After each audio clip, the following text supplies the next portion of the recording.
네, 황 보좌는 계속해서 황진현 대표와 함께 이슈 이야기 한번 나눠보도록 하겠습니다. 첫 번째 이슈 내용 화면을 통해 바로 만나보시죠. 집을 살 수 있는 사람은 줄었는데 집값은 오히려 더 올랐습니다. 금융권의 대출 규제 강화가 본격화된 이후 집값 상승폭은 완화되는 듯 했지만 다시금 상승폭을 확대하는 모습입니다. 무주택 서민들의 가슴앓이가 이만저만이 아닐 것 같은데요. 추석 연휴 이후 잠잠하던 집값이 5대 광역시와 지방의 변동률이 커져 전체적인 상승률 확대로 이어졌습니다. 이처럼 매매와 전세 모두 상승폭을 확대하고 있는 가운데 정부가 종합가계대출 관리 방안을 이달 중 발표할 것으로 예상돼 시장은 더욱 혼란스러워질 수 있다는 분석이 나오고 있습니다.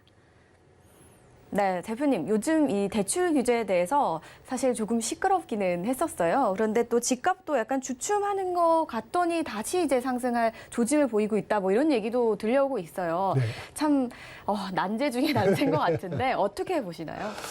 야, 이런 얘기가 언제쯤 끝이 날까요? 그러게요. 자, 일단 뭐 대출 규제에 대한 네. 내용은 가계부채가 워낙 많습니다. 위험한 수준이라고 몇 년 전부터 계속 경고를 해오고 있거든요.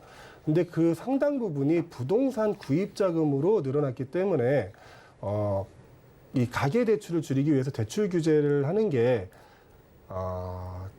필요한 과정이지 않을까라는 생각은 드는데 그 과정에서 실수요자들은 실제 계약이 이루어지고 진행됐던 사람들은 피해를 보지 않아야 되는 게 아닌가 하는 좀 아쉬움이 있어요.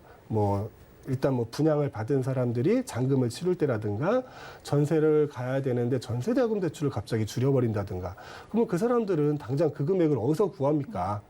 그리고 이 대출 규제가 저희는 우리 부동산에 대한 방송이니까 대출 규제가 꼭 부동산 시장을 안정시킬 거다. 거기에 큰 역할을 할 거다라는 기대는 크게 없는 게 제 개인적인 생각이거든요.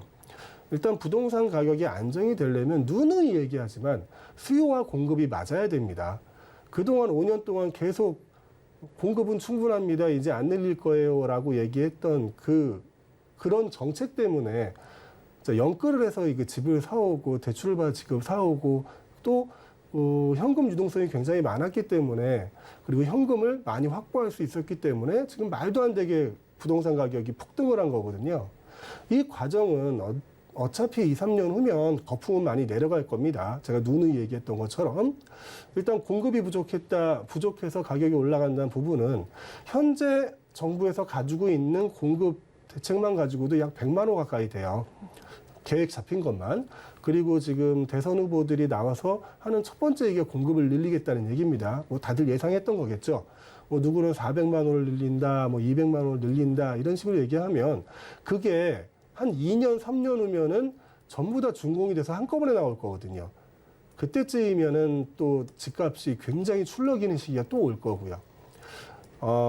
시장에서 이제 대출이든 부동산 공급이든 수요든 적정한 가격을 형성할 수 있게끔 그렇게 해줘야 이제 부동산 시장이 안정이 될 텐데 너무 많은 그 간섭과 규제로 인해서 지금은 대출 규제만 가지고 부동산 가격이 안정이 된다?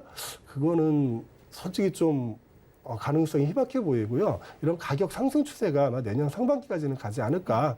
그리고 그 이후로는 누누이 말씀드린 대로 하락과 조정 이런 게 반복되는 시간이 꽤 길게 오지 않을까 싶습니다. 네. 자, 일단 가계대출이 굉장히 이제 높기 때문에 대출 규제가 나올 수밖에 없는데 지금 굉장히 많이 올라 있는 이 집값을 잡기에는 사실 대출 규제만이 답이 아니다라고 그렇게 말씀을 해주신 것 같습니다. 그리고 내년 상반기까지는 계속해서 이제 좀 상승을 하지 않을까라고 보시는데 일단 이 사람들이 요즘 말씀하신 것처럼 많은 분들이 이제 실수요자의 타격이 없어야 된다라고 하잖아요. 근데 대출 규제가 계속해서 이제 나오고 있고 또 나왔다가 다시 철회를 하게 됐거든요. 근데 이게 좋은 걸로 봐야 될까요? 어떻게 앞으로 좀 볼 수 있을지 그게 좀 궁금하네요. 참 뭐라고 얘기하고 싶은데 네네. 얘기하고 싶은데 쉽게 말씀을 할 수 없는 그런 상황이시군요. 네. 실수요자를 네. 위해서 전세자금 대출에 대한 규제는 하지 않겠다. 네. 자, 전세자금에 대한 규제를 하겠다라고 발표한 지 일주일 만에 또 바꾼 거죠. 네. 아까도 잠깐 말씀드렸는데 워낙에 정책이 많이 바뀌다 보니까 이제 그게 생소하게 느껴지지도 않아요. 하지만 정책을 발표할 때 그 생각을 못 했을까요?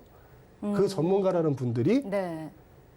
갑자기 전세 대출을 줄여버리고 부동산 담보 대출을 줄여버리고 뭐 DSR을 조기에 정착하겠다고 땡겨버리면 2, 3년 후를 보고 준비를 하는 게 부동산 그 시장인데 2, 3년 후를 보고 준비한 사람들은 당장 어떻게 하라는 건지 이거는 뭐 일반적으로 생각해도 바로 알 수 있는 내용이잖아요. 근데 그 정책을 입안하신 분들, 만드신 분들은 왜 그걸 몰랐을까?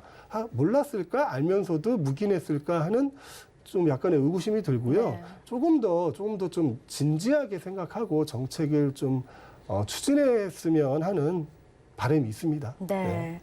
자, 일단은 내년 상반기까지는 아무래도 상승을 보이지만 그 이후부터는 이제 하락 보합을 좀 반복하지 않을까라고 조심스럽게 예측은 해주셨습니다만 앞으로 부동산 시장이 이제 어떻게 흘러갈지는 저희가 계속해서 좀 잘 지켜봐야 될 것 같다라는 생각이 듭니다. 자, 궁금하신 사항은 전화, 문자 열려 있으니까요. 많은 연락 주시고요. 오늘 황진현 대표와 함께 다양한 이야기 나눠봤습니다.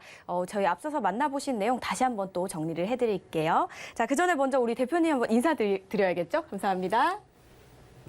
네, 오늘 만나보신 내용 다시 한번 정리해드릴게요.